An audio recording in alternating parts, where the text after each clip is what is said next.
አባት እዚህ ጋር መቀመጥ አይቻልም። እዛ ጋር ትሆናለህ። ለምን? ስለማይቻል እዛ ጋር ሆነ። አንተን መጻፍ ውስጡን አይተው ልጠቀም አይደል እንደ መጣሁት። እዚህ ጋር ሆነ መጠቀም አትችልም። ወይም ቴካዌ ሰርተህ ይዘህ መሄድ ትችላለህ። እነዚህ ለማኞች ደግሞ 50 እና 100 ብር እያያዙ ሁሌ ያስቸግሩናል። ብቻ ባለባበሴ እንዳይሆን እንደዚህ የምትይኝ ስባተ ላይ አይደለም የኔው ጠላት አብርሽ። ምንድነው እየሆነ ያለው ነገር? አብርሽ ታውቂ የለ እዚህ ለብሰህ ስትመጣ እኮ የመሰልካት። በቃ ሰውን ባለባበስ በዚህ ልክ መገመት ተገቢ አይደለም። ለማንኛውም አለባበሴ ስለማይመጥን ብሄድ ይሻላል።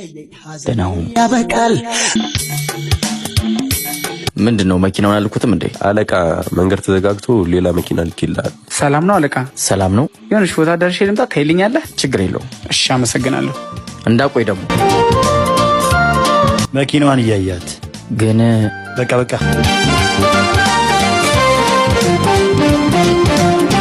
ሄሎ አለቃ። ሄሎ የቱ ጋር ኖት? መኪናው ጋር ነኝ። ና ውጪ። አተ የድርጅቱን አለቃ አይተኸው እንዴ? ምን ይዘጋል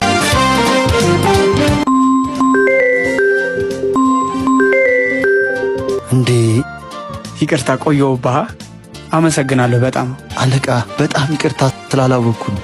አየህ አንተ ይቅርታ ውስጥ አሁንም አለማወቅነት አለ። ሰውን የምታከብረው በሰውነቱ ነው እንጂ ያለበትን ደረጃ መሰረት አድርጋ አይደል። ለማንኛውም ይሄ 20 ብር ይጠቅማል። ያዘው። ቁልፉን ስጠኝ። የተለመደው ካፌ እንገናኝ ብሎኝ ወደዛ እየሄድኩ ነው። አየው የሆነ ያለው ነገር ይመስላል። እንዴ ቆይ አንዴ እደውልልሻለሁ።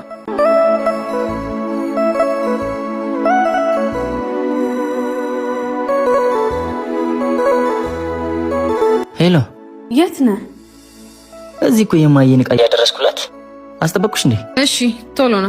እሺ መጣሁ። 5 ደቂቃ ብቻ ስጪኝ።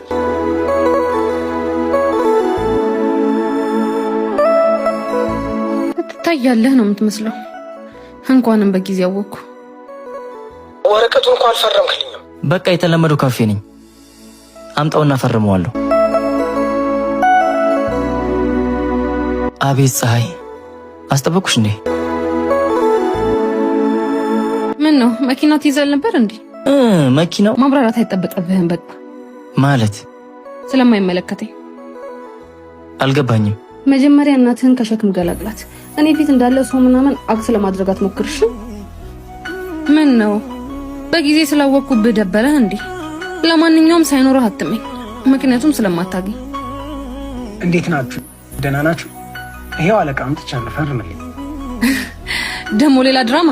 እኔን ነው? አንተን አይደለም። ቆይ አንተ ሰውዬ ግን ይሄ ድራማ አይበቃህም? ድራማውን ፈጥረሽ እውነተኛ ማንነትሽን ያጋለጥሽው ራስሽ ነሽ። ማለት እማዬ ትክክለኛ እናቴ ሳይሆኑ ያሳደጉኝ የሰፈር እናቴ ናቸው።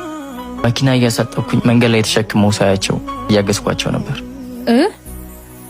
ለካ እናቴን የጣለልኝ ትክክለኛ ማንነትሽን ሊያጋልጥልኝ ነው። ኤቢ እንደዛ እኮ አይደለም። በቃ ሌላ ድርሰት ደርሰሽ ልትውኝብኝ እንዳይሆን።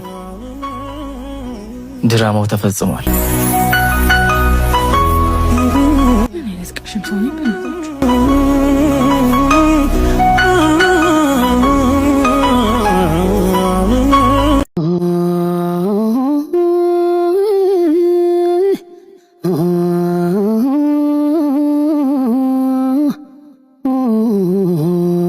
አይተኸኝ እንዳላየ ሆነ ልትሄድ ነው እንዴ? ያው ካንቺ ተመሬ ነዋ። ማለት እንዲያዩ ድርኩሽ አይደል እንዴ? ፍቅሬን አይተሽ እንዳላየ ሆነሽ ጥለሽኝ ሄድሽው። ያን ያህል እንዳልተጎዳ ተስፋ አደርጋለሁ። ወንድ አይደለሁ፣ ጎዳም ጠነክራለሁ። ተሰብሬ ብወድቅም እነሳለሁ። ያው እኔ እናንተ አብረን እንድንሆን አልተጻፈልንም። በትክክል አብዛኛው ሰው የመጀመሪያ ፍቅሩን ያጣል። የመጀመሪያ ፍቅር ትዝታ ብቻ ነው የሚሆነው። አንቺም ትዝታዬ ነሽ። አንድ ሰው ወስዶ ማይመልሰው ገንዘብ አለኝ ብለህ አትበል ነጠር። እኛም አንድ ሰሞን እንዲህ አድርጎን ነበር። ስራ አገኛ አቤላ። እናንተ እያላችሁ ማን ያሰራናል ብለን። ያንተና የኔ ስራ ምን ያገናኘዋል? መቼም በተማርኮ አያሰሩ። ቢሆንም የምችለውን ነው የምሰራው። አማራጭ ነው የጠቀመ።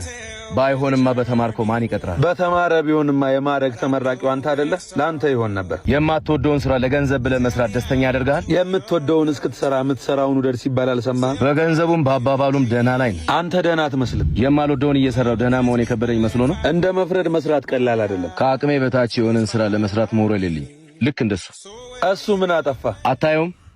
እንጀራ ለመብላት እንጀራ ሲሸከም እኮ ብርቅ ነው። ወደ ስራው ለመሄድ የሚያስፈልገውን የትራንስፖርት ብር ለማግኘት ወደ ስራው የሚሄድ ህዝብ አይታጣቅም። ለምን ከመስራቱ መፍረዱ ቀለለ? ድሮ ሳትሰራም ይኖራል። አሁን እየሰራ ለመኖር ከብዷል። በሚሰራ ሰው አትናደድ። አለመስራት የሚጎዳው አንተን ነው። ባለመስራት አንተ ካልተጸጸትክ እኛም ይደብረን ነው እንደሚመስልህ? አይደብረንም። እኛም ነገም ብለን እንጂ እኮ ዛሬ አይነፋም።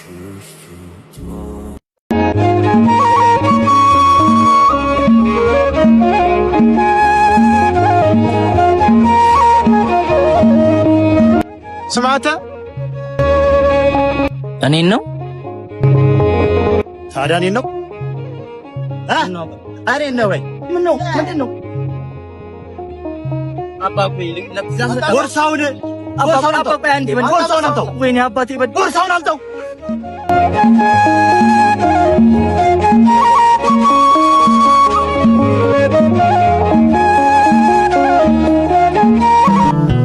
አባ ባይሆን ስለቴን ስጠኝ። ስለቴ እዛ ውስጥ ነው። ያ መስለት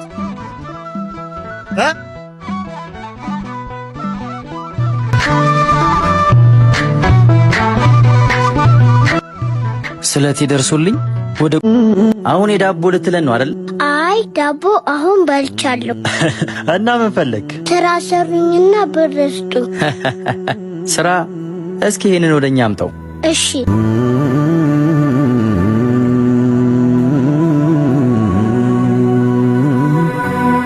በቃ ና ጎበዝ። እሺ ይሄ ምንድነው? የመድኃኒት መግዣ። ማን ታሞብህ ነው አቢ?